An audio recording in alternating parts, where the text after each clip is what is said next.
두 번째로 역사상 최초의 경제 전문 변호사 이야기를 좀 해보도록 하겠습니다. 이름이 등석입니다.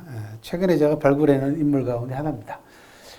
제자백과 하면은 여러분들이 유가, 도가, 법가, 그 다음에 음양가, 여러 가가 많지 않습니까? 그 가운데 명가라고 하는 또 하나의 제자백가가 있었어요. 이름 명자, 집가자를 씁니다. 이 사람도 오늘날로 얘기하면 논리학자들이에요. 그러니까 말로 먹고 사는 사람들입니다. 제자백가 중에 명가가 있었습니다. 다른 말로는 변론가, 혁명가라고도 합니다. 춘추전국 시대 때 이제 각국이 법을 제정을 해요. 그러니까 서민들이, 평민들이 이 법조항을 가지고 귀족들한테 소송을 걸 수 있게 됐습니다. 그전에는 법을 공표하지 않았어요. 법은 있었는데 법 조문을 알려주지 않은 거예요. 평민들한테는, 농부들이나 이런 사람들한테는. 그런데 아까 잠깐 요전에 보셨던 정자산이라는 사람이 최초로, 중국 역사상 최초로 2500 몇십 년 전에 최초로 법을 공표를 합니다. 성문법으로 만들어서. 그래가지고 그 법조항을 큰 가마솥에다 아까 말씀드렸던 정리에다가 주조를 해가지고 관청 문 양쪽에 세워요. 솥 두 개를. 그러니까 누구나 관청 옆을 지나다니면서 법조항을 볼 수가 있잖아요, 이제는. 근데 그 제1조항이 뭐냐 그러면 내 재산과 내 권리를 침탈당하면 소송할 수 있다라는 거예요. 그러니까 귀족들은 난리가 났죠. 이게 수구기득권들이 얼마나 반발을 했겠습니까? 귀족들은. 자연스럽게 소송이 발생하게 되고 이제는 뭐가 필요해? 법 전문가가 필요하잖아요. 그렇게 해서 나타난 사람이 말 잘하고 논리에 뛰어난 명가 출신들이 이 법조항을 해석하고 소송 거는 전문 변호사로 등장을 합니다. 그 가운데 대표적인 인물이 바로 등석이라는 사람이야. 그러니까 2500년 전에 변호사죠. 아마 세계 역사상 최초의 변호사일 겁니다. 그죠? 이 등석하고 관계되어 있는 유명한 그 민간 설화가 하나 있습니다. 어떤 설화냐 그러면 요즘 이제 우리가 비가 많이 왔잖아요. 그죠? 옛날에도 장마가 져가지고 물건들이 막 떠내려가고 그랬대요. 그래서 사람들이 강에 나와가지고 시내에 나와가지고 떠내려가는 물건을 막 주워가고 막 이러는 게 막 일이었답니다. 그런데 어떤 동네에 사는 부자가 자기 집도 잘 사는데 물건들이 막 떠내려오니까 그 물건을 건지러 강에 나갔어요, 부자가. 그런데 마침 쓸만한 물건이 떠내려오니까 작대기를 걸어가지고 물건을 잡아 당기다가 빠져버렸네. 무게를 못 이겨가지고. 그러니까 이 사람이 빠져서 죽었어요, 부자가.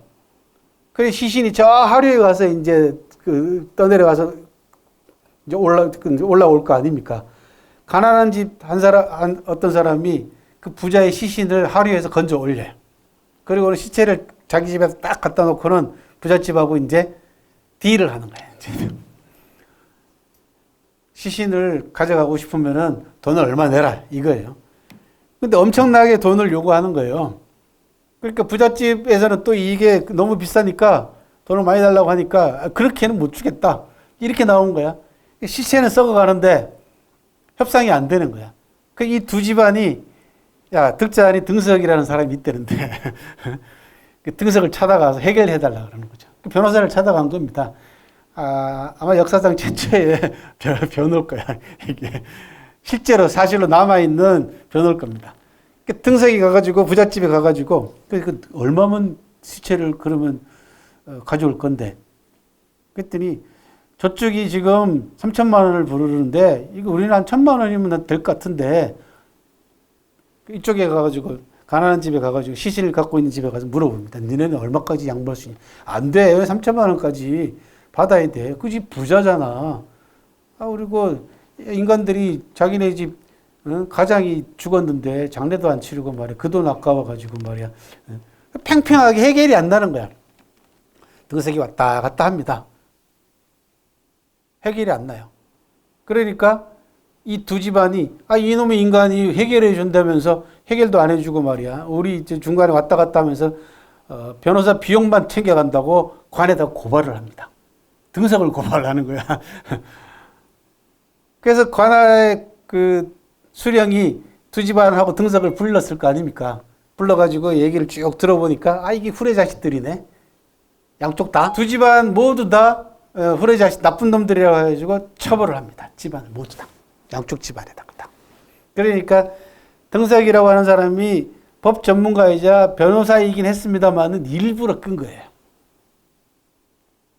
적절한 선에서 타협을 해줄 수 있는데도 불구하고 이 인간들이 인륜에 어긋나게 시체를 놓고 돈으로 타협하는 거, 요거는 벌을 좀 받아야 되잖아요. 그런데 증거가 없잖아. 그러니까 왔다 갔다 하면서 증거를 수집을 해놓고 관청에 고발할 때까지 기다린 겁니다. 고발하길 기다렸다가 자기가 지금까지 대행을 하면서 수집해놓은 증거들 이런 것들을 전부 다 관청에다가 증거물로 내놓아가지고 양쪽 집안 모두 다 처벌을 받게 만들었다라고 하는 그런 또 재미난 일화가 있습니다. 등석이라는 사람은 등석자라고 하는 책을 남기기도 했는데요. 이 사람은 뭐라고 얘기하냐 그러면 하늘이 사람을 대하는 데 있어서 차별이 없고 군주가 백성을 대하는 데 차별이 없어야 된다라고 얘기해서 만민차별 부정론자입니다. 그래서 만민평등을 내세운 사람이기도 하고요.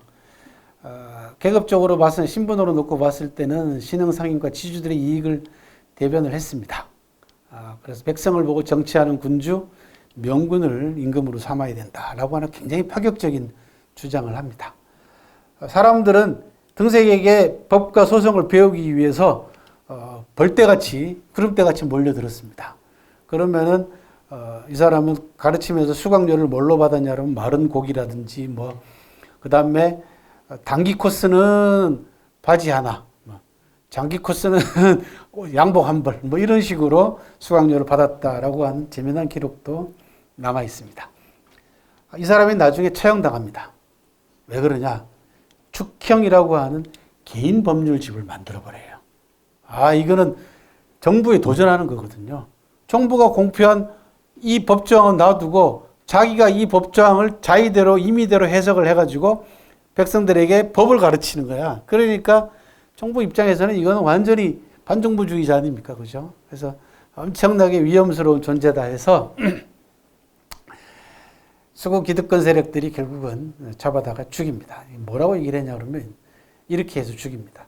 그런 것도 옳다 하고 옳은 것도 그러다 하고 옳고 그름에 척도가 없어서 또 되고 안 되고가 수시로 변하는 인간이다. 라는 구실을 붙여서 처형을 합니다. 그렇게 해서 세계 역사상 최초의 변호사가 그리고 세계 역사상 최초로 자기가 임의로 법률을 만드는 죽형이라고 하는 법률집을 만들었던 등석이라고 하는 변호사가 또 최초로 정부에 가지고 처형당하는 선례를 남긴 그런 아주 재미난 변호사가 있었습니다. 이름이 등석입니다. 이건 무슨 얘기, 뭘 반영하냐 그러면 그 당시 시대상을 반영을 하는 겁니다. 즉 춘추 시대 때부터 시작된 사회 계층의 변화를 얘기를 합니다. 춘추 전국 시대 때 가장 큰 변화 가운데 하나가 뭐였냐 그러면 상인들의 출현입니다. 그전에는 전부 다